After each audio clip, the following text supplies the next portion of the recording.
हमने लगाया था, आज वो धीरे धीरे धीरे धीरे पेड़ का शक्ल ले रहा है।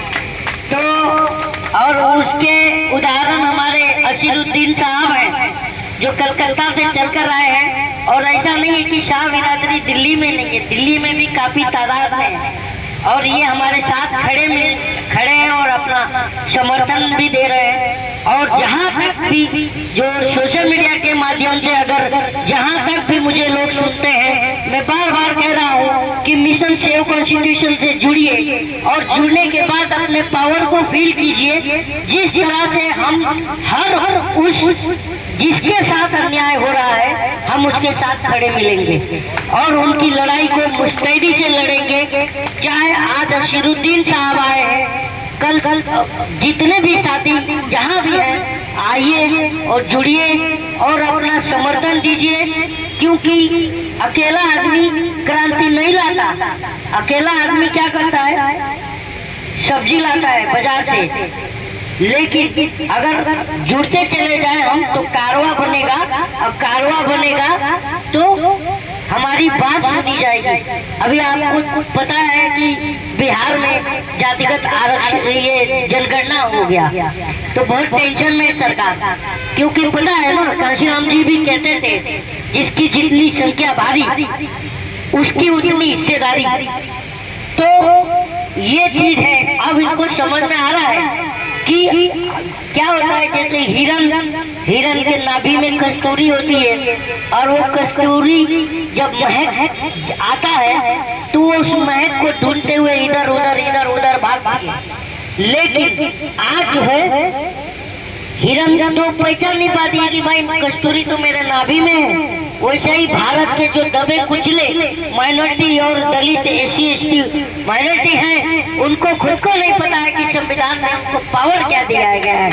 इसलिए हम मिशन सेव कॉन्स्टिट्यूशन के माध्यम से हम उनके अधिकारों को बताने आए कि देखो, तुम तुम्हें हम किसी की साथ की भी जरूरत नहीं है। भारत के संविधान में इतना तुम्हें पावर है कि तुम्हारा कोई एक बार भी बाटा कोई सरकार भी नहीं कर सकता है। ये तुम्हें कॉन्स्टिट्यूशन में अधिकार है, ये पावर है। और हम मिशन सेव कॉन्स्टिट्यूशन के माध्यम से ये बस हम बताना चाहते हैं कि देखो भाई, तुम्हें इतना अधिकार है, तुमको इतना ताकत है। और जब धीरे धीरे लोग संविधान पढ़ रहे हैं, आगे आ रहे हैं, तो सरकार जो है डायपर बदलती हुई नजर आ रही है।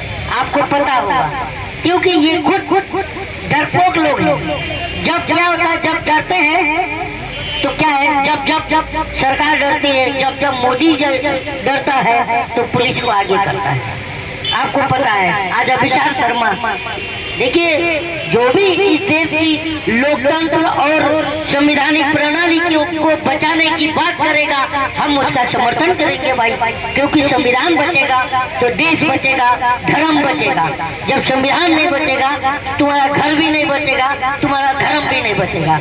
इसलिए संविधान बचाओगे तो धर्म भी बच जाएगा, मेरा ऐसा मानना है। तो संविधान के लिए आज ये जो है, ऐसा नहीं है कि 5 तारीख को पता चलेगा कि मिशन सेव कॉन्स्टिट्यूशन का जो एक पौधा लगाए थे वो कहाँ तक निकल चुका है।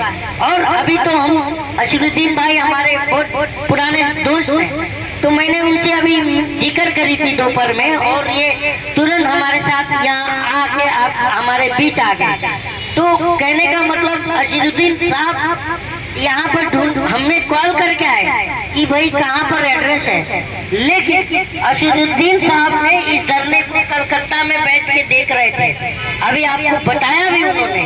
तो ये मत समझिए कि हम यहाँ बैठे हैं तो पूरे देश को मालूम नहीं पड़ रहा है। जब कलकत्ता में बैठा आदमी देख रहा है तो यूपी, बिहार, राजस्थान, महाराष्ट्र, हर जगह हमें देखा और सुना जा रहा है। तो इसका यही है कि जब इस दौर का इतिहास लिखा जाएगा, तो संविधान के लिए जो उठ खड़े हुए लोग हैं, ये इतिहास में अमर हो जाएंगे। ये क्योंकि हर दौर का इतिहास लिखा जाता है। लेकिन एक पता है आपको, जैसे जंगल में आग लगी थी, आपने तो सुना भी होगा, पढ़ा भी होगा, फिर भी बताता कि जंगल में आग लगी थी तो चिड़िया जो है अपने पानी चोंच में डाल करके ले जाके आग में डाल रही थी ताकि ये आग बुझ जाए। लेकिन वहाँ पर एक बैठ के कौवा हंस रहा था, बार बार हंस रहा था। वो बार बार पानी लेके आ रही थी, डाल रही थी और कौवा हंस रहा था। तो बोले यार, उसको गुस्सा आया कोयल को, बोली उसने कि तू हंस क्यों रहा है? तो बोलता मैं हंस इसलिए रहा हूँ कि तेरे इस चोंच में पानी डालने से क्या जंगल की आग बुझ जाएगी? तो उस कोयल ने जवाब दिया कि मेरे इस चोंच में पानी डालने से जंगल की आग तो बुझ नहीं सकती, ये मैं भी जानती हूँ। लेकिन जब मेरा इतिहास लिखा जाएगा तो मेरा नाम आग बुझाने वालों में लिखा जाएगा और तेरा नाम आग तमाशा देखने वालों में लिखा जाएगा। तो वो हम देशभक्त हैं और ये अंधभक्त, ये फर्क है अब दोनों में। तो ये अब लड़ाई है, देशभक्त बनाम अंधभक्त, संविधान बनाम संविधान विरोधी ताकतों के का लड़ाई है। इसमें न जात है, धर्म है, कोई नहीं है। आज अगर देखिए माइनॉरिटी, ये एक बहुत बड़ा षड्यंत्र देश में चल रहा है। माइनॉरिटी में आज देख ही रहे हो, केला उठाने पर मार दिया जा रहा है। और आप आदिवासी राष्ट्रपति होने के बाद आदिवासी को बैठा के चेहरे पर पेशाब कर दिया जा रहा है। तो ये है हमारी औकात और वैल्यू साफ साफ बताया जा रहा है। फिर भी हम सोए हैं। और बाबा साहब भीमराव अम्बेडकर जी कहते थे कि जो कौम आवाज नहीं उठाती वो लाशें उठाती है। तो आज उठा रहे हैं। दलितों पर भी अत्याचार है, माइनॉरिटी पर भी है, आदिवासी पर भी है। तो हम जब एक होंगे तब सत्ता हमारी होगी। और जब तक हम बॉटम से लेके सरकार तक में हम नहीं पहुंचेंगे तो हमारे साथ ये जुल्म का सिलसिला ऐसा ही चलता रहेगा। तो अब नहीं, गरीबों से लड़ते हुए क्या, हमारे बाप दादा के जमाने से मैं अपने बचपन से सुनते आ रहा हूँ कि गरीबी की लड़ाई लड़ रहे। हर पार्टी आती बोलती है, जो भाषण होता है, अरे हम गरीबों को गरीबी मिटाने आए हैं। गरीबी मिटाते आज 1947 से लेके हम 2023 तक आ गए और गरीब मिटा ही नहीं। गरीब मिटते चला जा रहा है, गरीबी मिट नहीं रही है।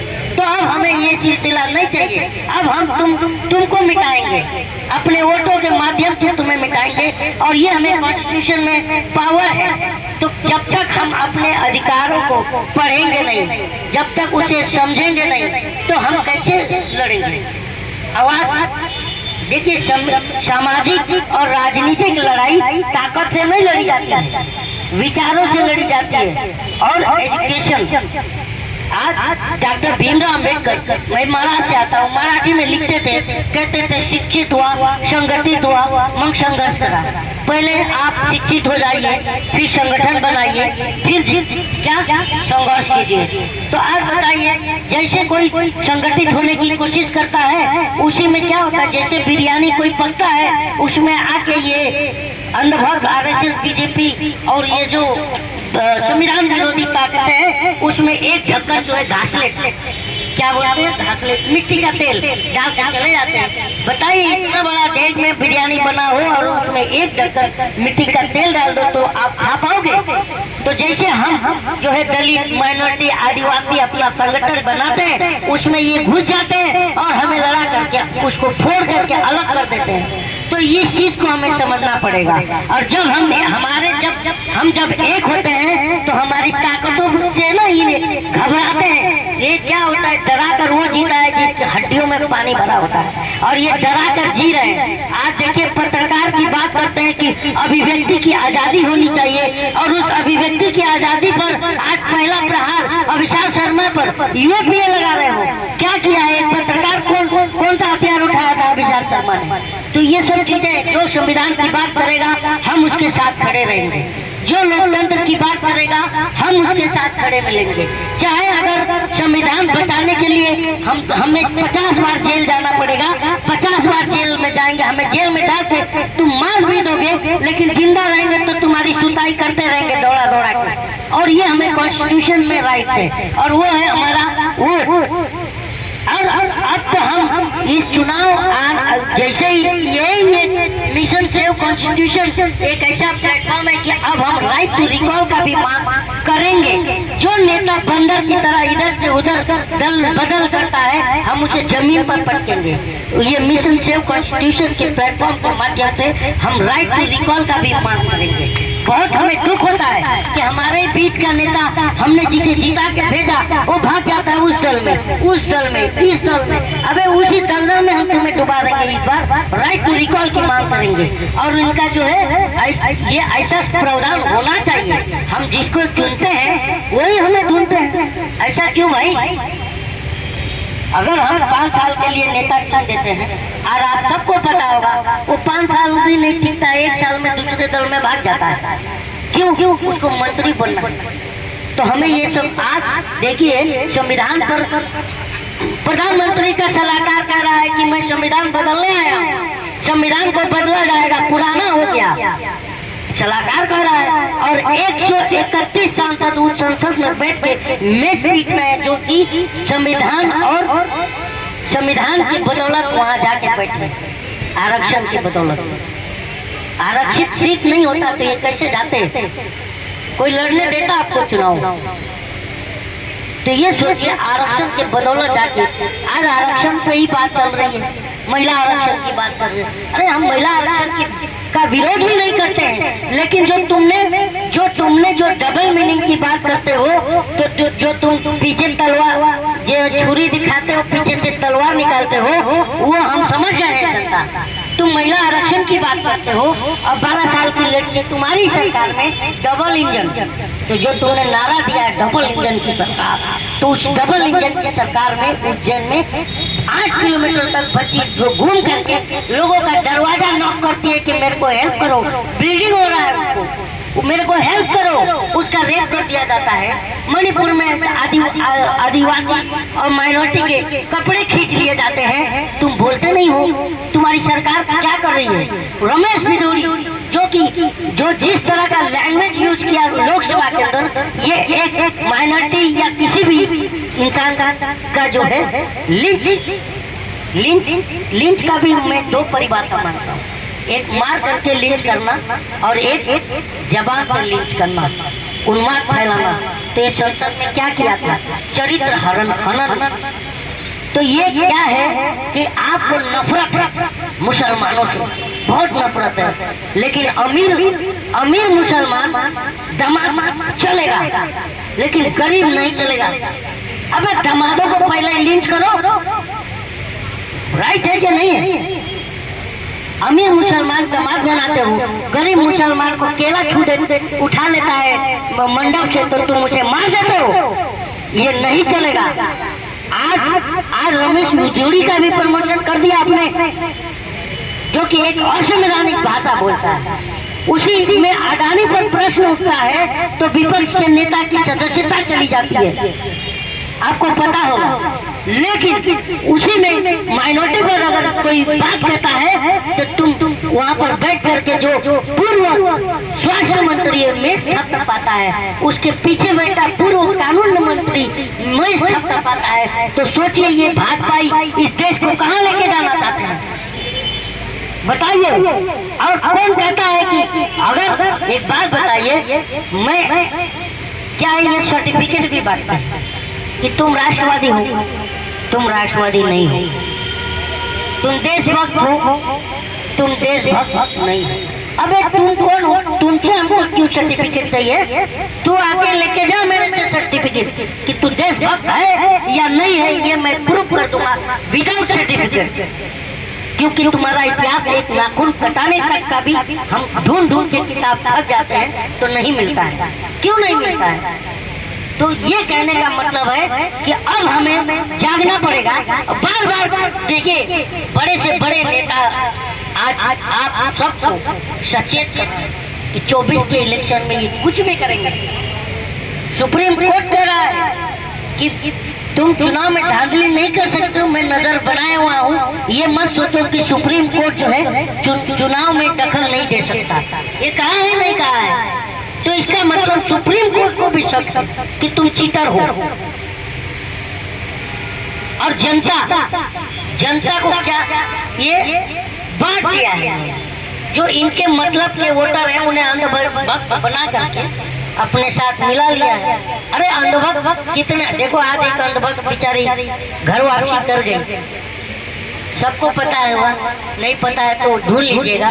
पायल रोहतगी जो एक्टर थी, देखिए कोरोना काल में भी बहुत गाली देती थी, अनाप शनाप बोलती थी, ठीक है। आज वो कह रही है कि मैं जो है एक्स अंधभक्त थी और एक्स अंधभक्तों से रिक्वेस्ट भी किया उसने कि सब लौट आओ। तो क्या होता है, भटके हुए लोग जो होते हैं ना, आज नहीं तो कल घर का बुद्धू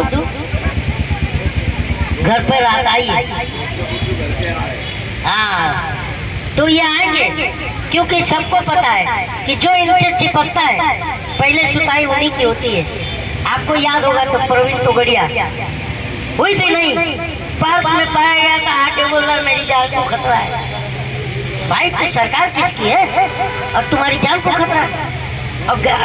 और खतरा तुम माइनॉरिटी से बता रहे, खतरा तुम दलितों से बता रहे, और खतरा किससे?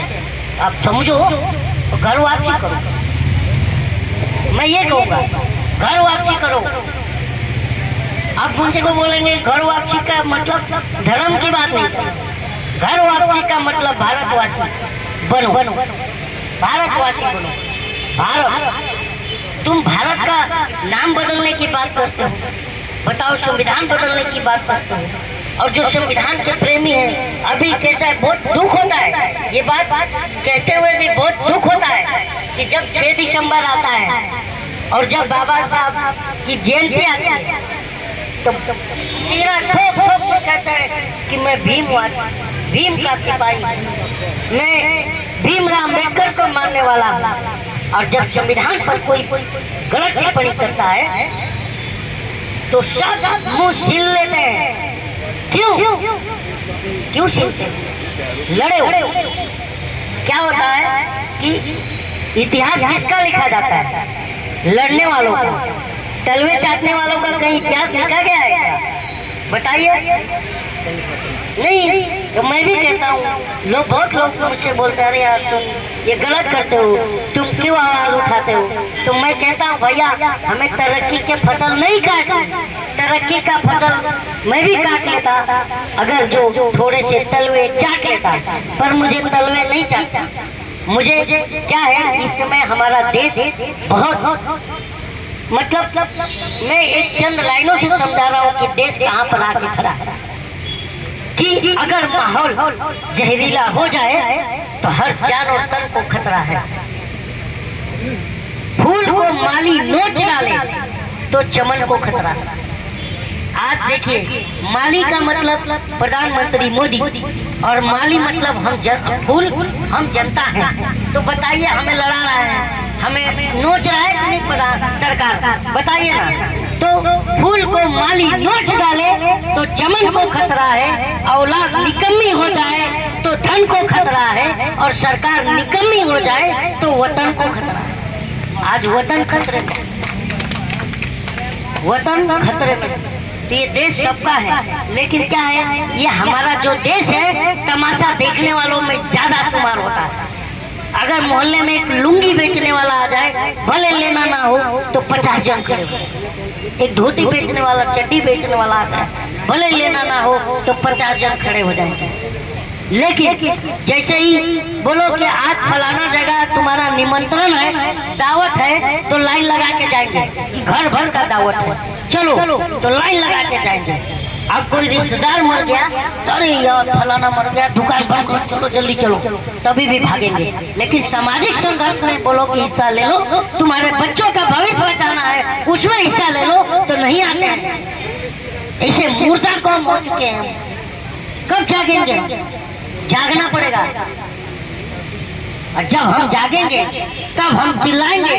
अगर हम नहीं जागे तो हमारे बच्चे नींद से जगा के और खाट पर ऐसा लात मारेंगे कि अबे उठ। तो बोलोगे क्या हुआ?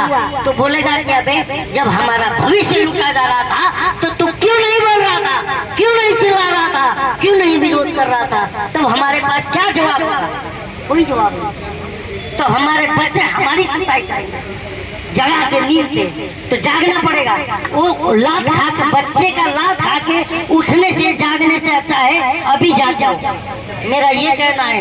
जय हिंद, जय भारत।